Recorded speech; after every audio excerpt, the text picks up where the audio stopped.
안녕하세요 여러분, 저는 지금 서울을 떠나 저 멀리 부산에 나와 있습니다. 제가 오늘 이 부산까지 오게 된 이유는 아주 간단합니다. 국내 수입 자동차 시장에서 수입차의 대중화를 선포한 폭스바겐 코리아가 브랜드를 대표하는 포도어 쿠페이자 플래그십 세단인 아테온의 리뉴얼 버전인 더 뉴 아테온을 선보였고요. 그리고 지금 제가 타고 있는 이 폭스바겐 역사상 가장 강력한 역사적 아이콘, 브랜드 아이콘인 8세대 골프가 출시되었기 때문입니다. 폭스바겐 코리아는 단순히 이 두 차량을 출시하는 것에 그치지 않고 이렇게 직접 시승을 할 수 있는 프로그램을 마련했는데요. 지금부터 이 폭스바겐 8세대 골프를 타면서 이 차가 어떤 차량이고 또 어떤 매력이 있는지 함께 살펴보도록 하겠습니다. 폭스바겐 골프는요, 47년이라는 긴 시간 동안 글로벌 자동차 시장에서 해치백의 정의와 기준과 그리고 리더로서 맹활약해온 차량입니다. 국내 시장에서도 꾸준한 활약을 펼쳤을 뿐 아니라 판매 실적에 있어서도 정말 대단한 성과를 올린 차량이죠. 그렇기 때문에 새로운 골프가 등장한다라는 것은 정말 시장의 세그먼트에 새로운 정의가 내려졌다라는 표현을 해도 과언이 아닐 정도였죠. 디젤 게이트와 여러 이슈로 인해서 국내 시장에서 이 골프의 명맥이 좀 끊겼었는데요. 긴 공백을 끊고 등장한 8세대 골프 역시 소비자들의 시선을 집중시키기에 충분한 모습입니다. 먼저 외형을 좀 보게 되면요, 이게 굉장히 좀 독특한 매력이 있어요. 7세대 골프가 이제 이전 세대의 골프의 디자인을 일부 차용한 오마주적인 느낌이 있었다면, 이 8세대 골프 같은 경우는 역사상 모든 골프의 디자인을 대집약시킨 그런 존재라고 생각이 들어요. 실제 디자인을 보고 있자면 이 골프 특유의 직선적인 디자인은 물론이고요, 해치백의 전형적인 실루엣들, 각 필러의 연출 등에 있어서 매 세대, 각 세대의 골프들의 그런 디테일들을 엿볼 수가 있거든요. 이런 모습을 보고 있다면 역시 긴 역사를 갖고 있는 차량이 자신의 역사를 되돌아보는 방법, 혹은 그 역사에 의미를 부여하는 방법이 어떤 것들이 있는지 한 번 더 생각하게 만드는 것 같습니다. 이번 8세대 골프를 보고 있자면 역시 굉장히 명료하다라는 모습이 있는데요. 특히 전면에 이 그릴 부분에 라이팅이 더해지고 또 좌우에 아주 선명한 헤드라이트가 더해지면서 정말 깔끔하고 이 단정하고 또 명료한 이 해치백의 감성이 선명하게 드러납니다. 여기 이제 측면이라던가 후면 모습도 이 과거의 그런 골프들의 모습을 고스란히 떠올리게 하면서 아주 경쾌하고 민첩한 운동 성능을 기대하게 만듭니다. 그러나 이 골프의 매력은 외형에 그치는 게 아닙니다. 실내 공간을 보게 되면요, 최신의 폭스바겐이 제시하는 그런 감각적인 요소들을 고스란히 살펴볼 수가 있습니다. 이노비전 클러스터라 명명되어 있는 이 디지털 클러스터, 디지털 콕핏 프로와 인포테인먼트 시스템, 그리고 HUD가 더해지면서 정말 우수한 기술적 가치를 느끼게 하고 있고요. 소재의 개편과 디테일한 연출의 차이는 물론이고 기능의 재구성을 통해서 좀 더 만족감 있는 그런 차량의 공간을 구성했다고 생각이 됩니다. 게다가 제가 인상적인 부분은 공간의 활용성에 있는데요. 사실 체급이 그리 커지지 않았습니다만 실내 공간의 탑승자가 느끼는 여유가 굉장히 커졌습니다. 특히 저처럼 체격이 큰 탑승자가 시트에 몸을 맡겼을 때에도 굉장히 안정적인 드라이빙 포지션을 유지할 수 있을 뿐 아니라 텔레스코픽과 틸트의 각도가 굉장히 넉넉해서 최적의 드라이빙 포지션을 구현할 수 있다는 확신을 줍니다. 개인적으로 이런 드라이빙 포지션에 굉장히 높은 평가를 주는 입장으로서 굉장히 긍정적인 부분이죠. 다만 그건 있어요. 실내 소재가 그러니까 가죽 시트가 아니라 직물 시트거든요. 물론 제 개인적으로는 직물 시트가 나쁘다고 생각 안 하고, 또 이런 스포티한 아이덴티티가 있는 브랜드라고 한다면 패브릭과 가죽을 섞는 방식도 나쁘지 않다라는 생각이 들어요. 그런데 이 차는 순수한 패브릭 타입이어서 그 부분에서는 조금 호불호가 갈릴 수 있겠다라는 생각이 살짝 머리를 스치는 것 같습니다. 그래도 이 외에 공간의 여유라던가 헤드룸이라던가 개방감이 좋은 선루프라던가 이런 요소들은 정말 만족감을 높여주는 요소라 할 수 있겠습니다.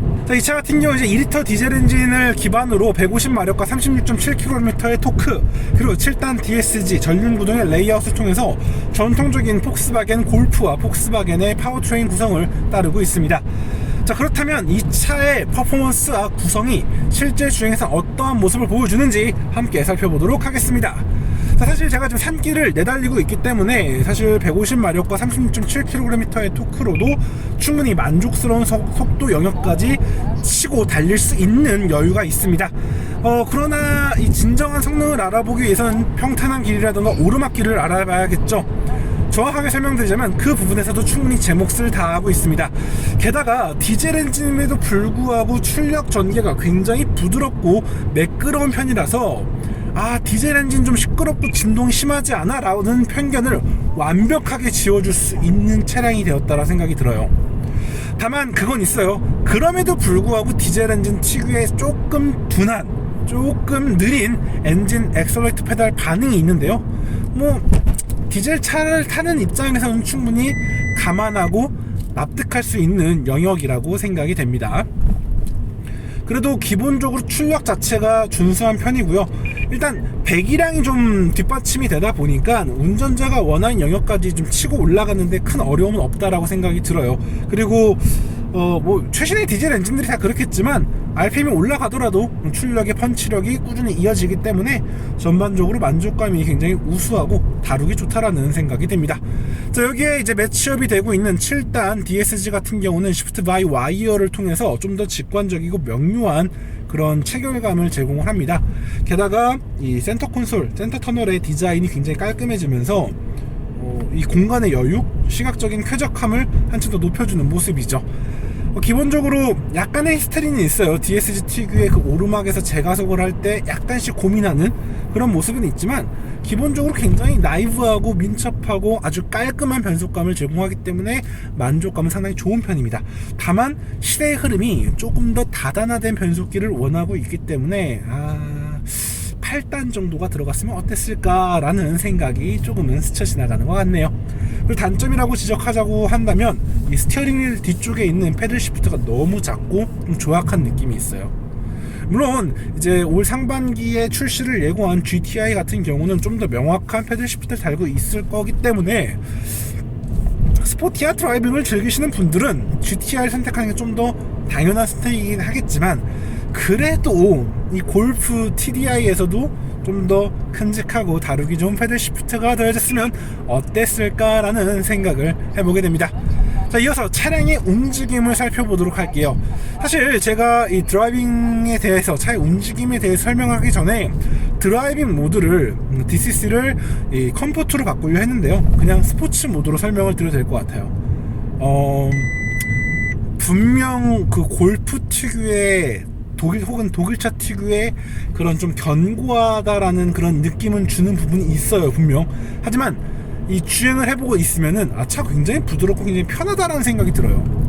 실제 노면 반응이라던가 차의 전체적인 대응이라던가 이런 부분이 굉장히 너그럽게 변해서 승차감이 굉장히 우수해졌다라는 생각이 듭니다. 실제 지금 제가 스포츠 모드를 주고 요철을 넘음에도 불구하고 탑승자가 느껴지는 스트레스가 굉장히 크지가 않아요. 이건 굉장히 인상적인 부분입니다. 다만 그건 있어요. 이 노면이 급작스럽게 안 좋아지는, 그러니까 도로 이음새라던가 요철이라던가 포트홀 등을 지날 때에는 좀 그러니까 순간적으로 충격이 팡 하고 들어오는 부분에서는 좀 거칠게 들어오는 건 있어요. 하지만 반대로 이 골프의 체급이라던가 포지셔닝이라던가 가격 등을 생각한다면 충분히 납득할 수 있는 영역이라 생각이 됩니다. 그렇기 때문에 전반적으로 굉장히 밸런스가 좋고 균일하게 잘 다듬어져 있는 차량이라는 생각이 들죠. 그리고 이렇게 스포티한 드라이빙을 원할 때 드라이빙 모드를 스포츠로 바꾸게 되면 확실히 선이 살아있는 날카로워지는 드라이빙을 느낄 수가 있어요. 그러나 우리가 생각하고 있는 그런 전통적인 스포티하고 견고한 독일차의 감성과는 조금 거리가 멀다라는 점은 좀 인식을 하고 계셔야 될 것 같아요. 7세대 골프를 타시면서 좀 심심해서 아쉬웠다라고 하시는 분들이 계실 텐데, 그런 분들이라고 한다면 분명 좀 아쉬움이 좀 더 커질 수도 있어요. 좀 민수맹성하고 너무 나긋나긋하고 부드러운 느낌이 좀 있거든요.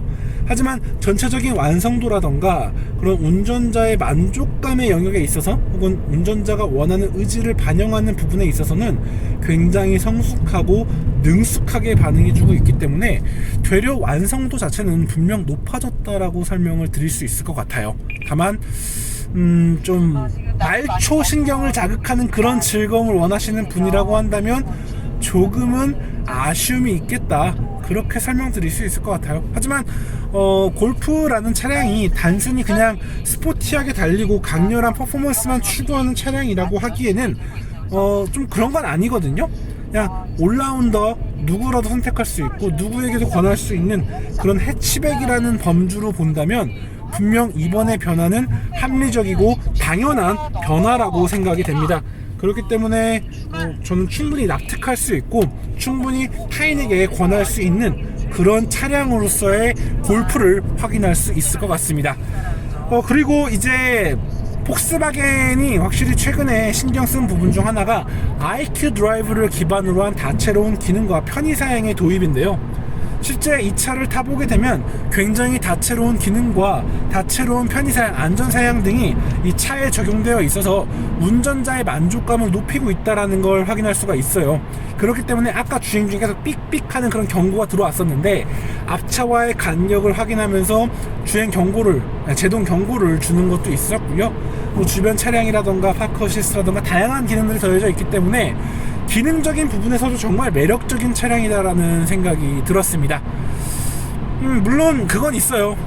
재미가 조금 떨어지지 않았나? 라는 생각은 머릿속에 있긴 한데 아까 말씀드린 대로 재미를, 또 드라이빙을 원하시는 분이라고 한다면 올 상반기에 출시될 골프 GTI가 있기 때문에 그 GTI 쪽을 기다리시는 거를 좀 더 권하고 싶다라고 설명을 드려야 될 것 같아요. 자, 오늘 이렇게 폭스바겐 골프를 함께 시승해 봤어요. 8세대의 일을 긴 역사 동안 괜히 시장을 지키고 시장을 이끌고 또 기준을 제시해왔던 차가 아니라는 걸 한 번 더 느낄 수 있는 시간이었던 것 같아요. 정말 뭐 완벽한 차량은 아니지만 정말 군더더기 없고 부족함이 없고 정말 다채로운 매력이 효과적으로 녹아들고 있었다라는 걸 아주 선명하게 확인할 수 있었던 것 같습니다. 물론 차를 구매를 해야 되냐라고 얘기한다면 약간의 고민점은 있을 것 같아요. 분명 고민 지점은 있겠지만 선택을 하셨을 때 후회는 하지 않을 그런 차량이라고 생각을 드리고, 저는 이제 개인적으로 외건을 타고 다니는 사람이잖아요. 제가 외건을 소유하고 있는데 외건이나 해치백처럼 이렇게 좀 국내 시장에서 불모지인 영역에서 이렇게 매력적인 차량들이 그 명맥을 끊이지 않고 꾸준히 등장해주는 그 자체로도 너무나 즐겁고 또 고맙다라는 생각이 마음 한켠에 있다라는 점 같이 좀 남겨놓고 마무리하도록 하겠습니다. 자, 이렇게 8세대 골프 시승을 여기서 마무리하도록 하겠고요. 전 다음에 다른 자동차와 다른 이야기로 다시 인사드리겠습니다. 지금까지 카올리 김학수였습니다. 감사합니다.